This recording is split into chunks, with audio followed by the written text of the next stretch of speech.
Salam. Mari kita saling berjabat tangan satu dengan yang lain dan katakan damai sejahtera bagimu. Dan juga jangan lupa katakan merdeka. Ini kaum bapak paling keras sudah ini.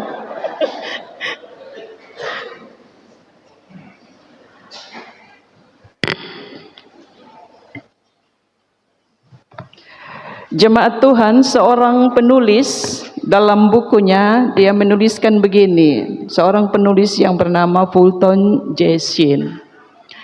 Dia bilang begini, manusia itu memecahkan keheningan dalam 3 cara. Yang pertama, dia berbicara dengan Tuhan, dia berbicara dengan dirinya sendiri, dan juga dia berbicara dengan orang lain. Dialog-dialog yang dia bangun untuk memecahkan keheningan itu bertujuan untuk menemukan penjelasan. Dia ingin menemukan sesuatu yang sementara dia cari dalam keheningan. Dan itu tujuan dia berdialog, tidak hanya dengan dirinya, tetapi juga dengan Tuhan, tetapi juga dengan orang lain. Bapak Mama, kalau Bapak Mama periksa ini narasi, kita tidak sementara sedang menemukan secara konkret formulasi doa dari seorang Abraham. Teks ini, narasi ini tidak bicara tentang sebuah untayan kata-kata atau formulasi kalimat yang berisi tentang doa-doa yang sementara sedang Abraham panjatkan untuk Tuhan. Walaupun Lembaga Alkitab Indonesia memberikan judul perikop ini doa syafaat untuk Sodom dan Gomora. Nah, Bapak Mama, saudara-saudara, justru yang kita temukan adalah sebuah dialog. Dialog yang Abraham bangun. Abraham bangun bukan hanya dengan dirinya, tetapi yang juga Abraham bangun dengan orang lain. Lebih khusus yang dia bangun bersama-sama dengan Tuhan. Kalau saya ajak Bapak Mama sedikit bergeser ke narasi-narasi sebelumnya, dialog itu terbangun atas 3 hal. Yang pertama tentang panggilannya, yang kedua tentang peran orang lain, dan yang ketiga tentang janji Tuhan yang Tuhan sudah materaikan untuk Abraham menjadi bagian dari bangsa yang besar itu. Nah, Bapak Mama, saudara-saudara, ini narasi kuat sekali memberikan pesan kepada kita. Berawal dari ketika Abraham berjumpa dengan 3 orang tamu yang terlihat asing di depan matanya. Kalau Bapak Mama perhatikan juga, ini tamu ini datang seperti sebagaimana mestinya Bapak Mama, tamu itu ada datang yang tiba-tiba, tapi ada yang tamu itu datang dia sudah buat semacam sebuah janjian gitu. Beta mau datang minum kopi, makan pisang rebus bersama di hari ini di jam. Tetapi tamu ini tidak seperti itu. Nah, ada 2 hal. Tamu ini adalah tamu di mana pertemuan itu mengemas 2 hal penting. Dia mengemas 2 hal penting yang menjadi tujuan kedatangannya untuk berjumpa dengan Abraham. Kemasan yang pertama, ia ingin menyampaikan lupunya istri Sarah itu. Dia akan segera melahirkan seorang anak laki-laki. Yang kedua, 3 orang tamu ini adalah utusan Allah yang ingin meninjau apakah benar-benar orang-orang Sodom dan Gomora itu benar-benar berkelakuan tidak baik seperti yang pernah didengar oleh Tuhan. Jadi ini 3 orang ini datang untuk mengadakan verifikasi. Dia ingin datang untuk meninjau apakah benar Sodom dan Gomora ini seperti yang dikeluhkan oleh banyak orang tentang ketidakmampuan mereka atau keengganan mereka untuk beramah tamah. Tidak ada keramah tamahan orang Sodom dan Gomora terhadap tamu-tamu asing yang masuk di kota Sodom dan Gomora. Kita perhatikan rencana Allah untuk memusnahkan Sodom dan Gomora itu tidak diketahui oleh Abraham. Lalu Allah bermain dengan pikirannya. Bagaimana mungkinkah seorang Abraham tidak beta kasih tahu bahwa Abraham bahwa Sodom dan Gomora beta sudah siapkan sebuah penghukuman karena kesalahan mereka. Allah berbicara lagi dengan dirinya. Dia menimbang-nimbang lagi. Kalau Sarah istrinya akan melahirkan seorang anak laki-laki, diberitahukan secara terbuka melalui 3 tamu ini. Maka Allah berpikir lagi, bukankah jauh lebih baik seorang Abraham yang taat, yang juga akan menjadi embrio dari bangsa Israel itu, harus juga mengetahui bahwa Allah sementara sedang merancangkan sebuah penghukuman yang besar untuk Sodom dan Gomora. Ketika Allah kasih tahu Bapak, kita perhatikan sebuah negosiasi yang Abraham bangun dengan Allah. Dia bilang begini kepada Allah, apakah Allah akan memusnahkan dan melenyapkan orang-orang benar bersama dengan orang fasik? Bagi Abraham ini tidak adil. Kalau Allah mau memusnahkan, musnahkan saja yang tidak baik. Yang bernoda itu dibuang saja. Tetapi Abraham dia menawarkan, bagaimana kalau ada orang-orang benar yang sementara sedang tersembunyi di balik setiap kejahatan amoral yang dilakukan oleh orang-orang Sodom dan Gomora. Dia bernegosiasi, Bapak Mama. Negosiasi pertama, dia bilang begini, sekiranya ada 50 orang benar, apakah engkau masih memusnahkan Sodom dan Gomora? Tuhan bilang, kalau ada orang 50 orang di antara sekian banyak orang Sodom dan Gomora, aku tidak akan memusnahkan Sodom dan Gomora. Itu nego pertama. Negosiasi kedua, dia bilang sekiranya kurang dari 50, tidak jika ku dapati 45 di sana, aku tidak akan memusnahkan Sodom dan Gomora. Sampai angka 40, turun pi angka 30, turun pi angka 20, turun pi angka 10. Tuhan menutup negosiasi itu dengan dia bilang, aku tidak akan memusnahkan Sodom dan Gomora. Narasi selanjutnya bilang apa Bapak Mama? Sodom dan Gomora tetap dimusnahkan. Karena Tuhan hitung tidak sampai 10 orang yang benar di sana. Hanya didapati Lot saja yang benar. 1 dibanding sekian banyak. Maka Allah memutuskan untuk memusnahkan Sodom dan Gomora. Bapak Mama, saudara-saudara, negosiasi ini memang tidak sementara sedang mau membatalkan sebuah rencana. Tetapi negosiasi ini dibangun bersama-sama Abraham dengan Tuhan. Ini mau memperkatakan kepada kita Bapak Mama, bahwa bukan dilatar belakangi dengan sebuah pemikiran bahwa ada sesuatu yang sementara sedang Abraham timbun di Sodom dan Gomora. Karena kita tahu Sodom dan Gomora itulah hanya subur. Kenapa Lot memilih untuk tinggal dan menetap di Sodom dan Gomora? Karena dia ada di tepian sungai Yordan. Itu untuk makanan domba, makanan kambing, makanan peliharaan gembala tidak kurang di sana. Sodom dan Gomora itu tanah yang subur. Karena itu salah satu keturunan Abraham, Lot, dia punya ponaan, lebih memilih tinggal di Sodom dan Gomora. Karena ini tanah ini subur. Bukan itu Bapak Mama. Bukan menjadi pertimbangan bahwa ada Lot di sana. Lalu kemudian dia memakai Lot untuk menjadi sebuah jaminan bahwa negosiasi itu akan berhasil di hadapan Tuhan. Yang paling penting melatar belakangi, kenapa Abraham itu begitu berempati dan simpati untuk orang-orang Sodom dan Gomora. Narasi berikut dan narasi sesudah doa syafaat Abraham untuk Sodom dan Gomora memperlihatkan ini Bapak Mama.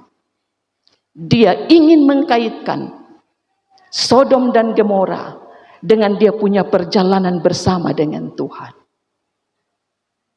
Dia tahu bahwa Tuhan yang memilih dia adalah Tuhan yang tidak akan mengutuk. Itu yang Abraham kenal dari Allah yang memilih dia.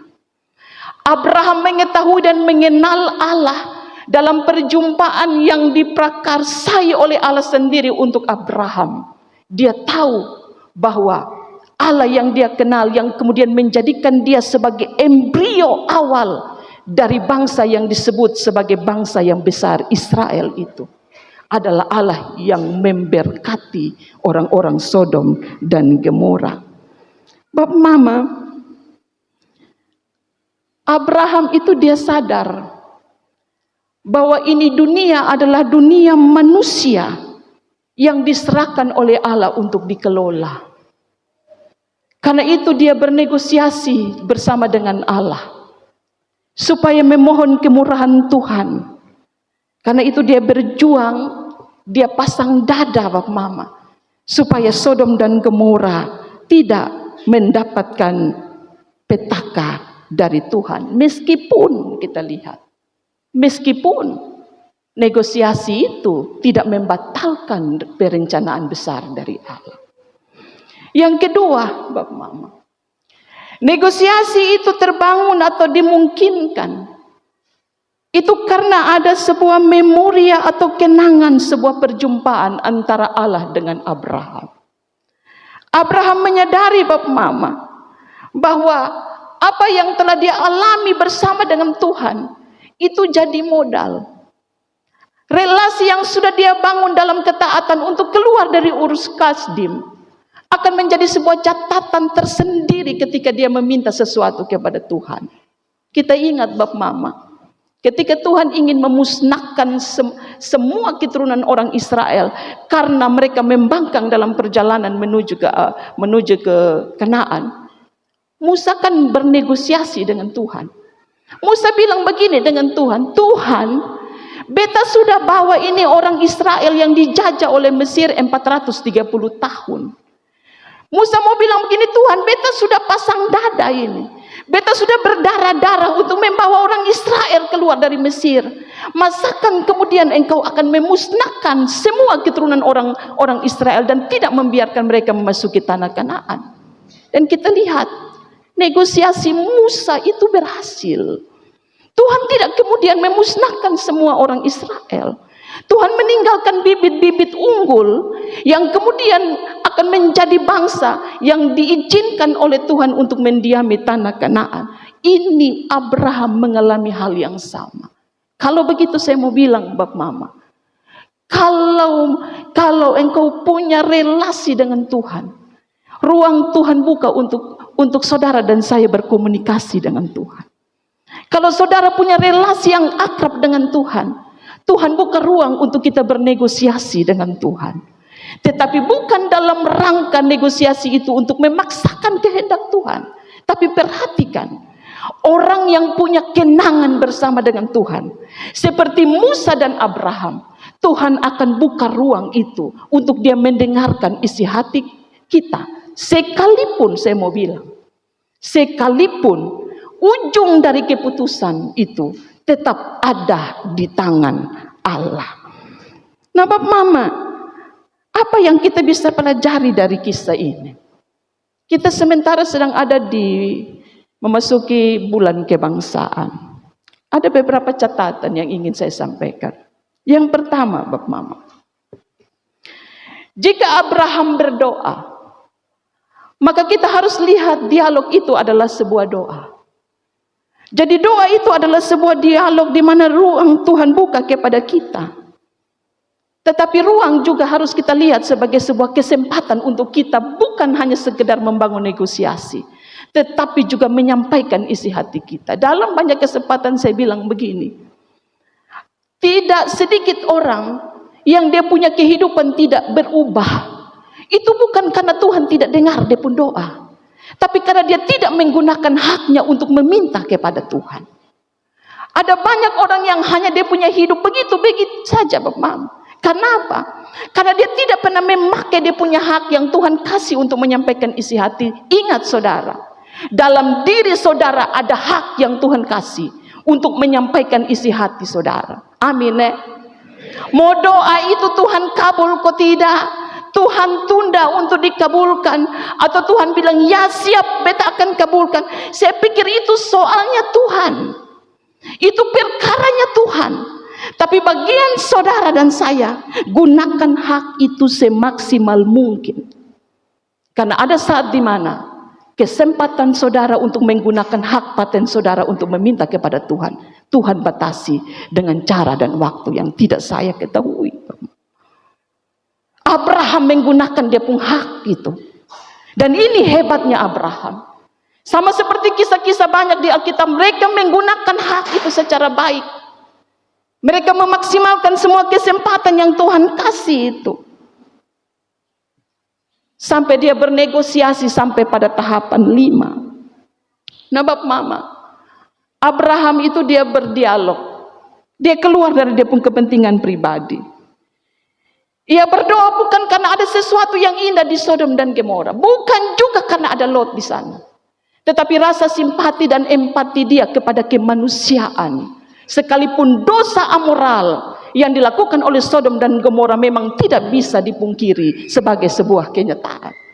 Saya pikir ini sebuah refleksi yang sungguh akan memberkati saudara dan saya. Hal kedua Bapak Mama, pesan di bulan kebangsaan ini, saya mau bilang begini.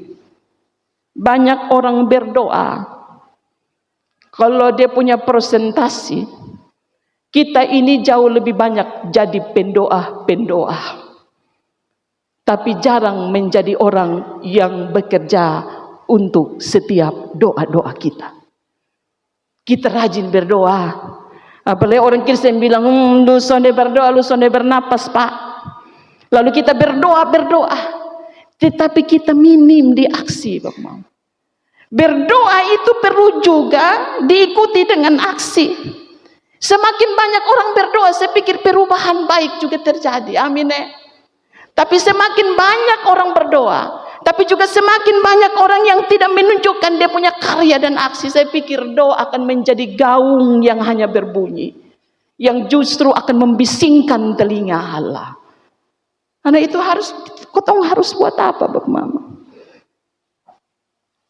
Berdoa, tapi berkarya penting. Tapi saya juga mau bilang, berkarya tanpa doa juga bahaya. Karena kalau saudara akan terus berkarya dan berdarah-darah untuk sebuah karya, saya pun ketakutan satu, karya saudara bermuara pada kepentingan diri sendiri. Sehingga ketika ada perubahan-perubahan besar yang saudara lakukan karena buah dari karya pekerjaan saudara, saudara merasa berjasa untuk Tuhan. Saya pikir bahaya terbesar adalah ketika doa, ketika karya tidak diikuti dengan doa. Dia pun bahaya besarnya ada di sini. Kita akan merasa sangat berjasa untuk setiap pekerjaan. Kalau bukan beta itu pekerjaan tidak jalan. Kalau bukan ini Pak, gedung kebaktian tidak berdiri. Kalau bukan ini Pak, Pastori Immanuel Bomati tidak berdiri. Saya pikir orang yang berkarya kalau tidak lalu diikuti dengan doa, kita akan merasa berjasa untuk setiap pekerjaan. Dan konsekuensi dari orang yang merasa berjasa, dia menuntut sebuah penghargaan. Dan kalau tidak dihargai itu bahaya. Potong abu tiap hari Bapak Mama. Karena itu apa yang harus potong lakukan Bapak Mama? Doa menolong betong Bapak Mama. Untuk menyadari kita ini hanya butiran debu, saya mau bilang. Ketika Abraham bernegosiasi dengan Tuhan, dia bilang, Tuhan, beta tahu beta ini debu.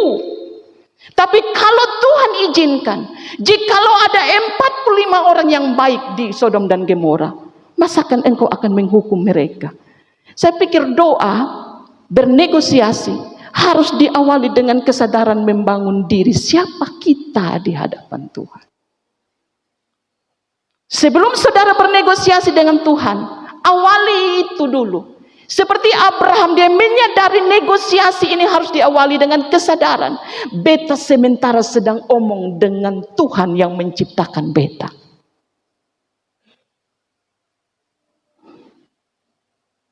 Dengan doa, kita akan kembali pada Sang Pemberi hidup. Dengan doa Bapak Mama, kita akan dimampukan untuk melihat bahwa pekerjaan-pekerjaan besar di bangsa ini bukan hanya tugas 1-2 orang. Ada masalah di desa pembagian. Nah masyarakat di mana? Masyarakat kalau terima bantuan-bantuan mereka cepat sekali. Tapi kemudian bantuan-bantuan itu banyak jadi masalah. Begitu. Kelompok-kelompok baku pukul. Karena traktor diberikan oleh pemerintah untuk mempersatukan mereka. Tapi justru traktor mencerai-beraikan mereka. Saya pikir bagian kita, jadilah pendoa. Tapi juga jadilah orang yang berkarya dalam doa-doa kita.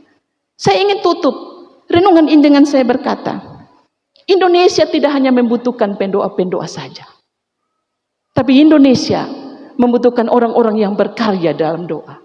Dan Indonesia juga membutuhkan orang-orang yang mau memperkaryakan setiap doa, bekerja untuk doa. Dia tidak hanya berdoa saja, tetapi dia bekerja untuk setiap doa yang dia lantunkan di hadapan Tuhan. Amin.